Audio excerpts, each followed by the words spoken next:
சிம்பிளா சொல்றேன். எப்படி டிராமா பண்ணுவாங்கன்னா, இப்ப நம்ம பசங்க படிக்கிறாங்க. இப்ப நானே ஒரு சென்ட்ரல் காலேஜ்ல படிச்சுதான் இன்னைக்கு வந்திருக்கேன். இப்போ எந்த சென்ட்ரல் காலேஜ் நம்ம பசங்களுக்கு இடம் கிடையாது.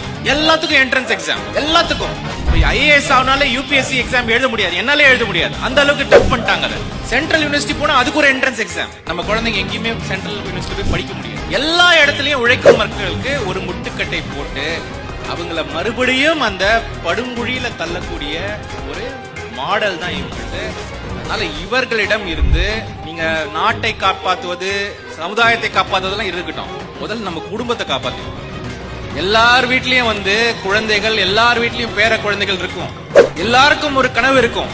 எங்க பாட்டி சொல்லுவாங்க, என் நிலத்தெல்லாம் அளந்து கொடுத்த கலெக்டரு அப்படின்னு என்ன கொஞ்சுவாங்க. அப்பவே நீ கலெக்டர் ஆகணும் அவங்களுக்கு ஒரு ஆசை. எல்லாருக்கும் அந்த ஆசை உண்டு.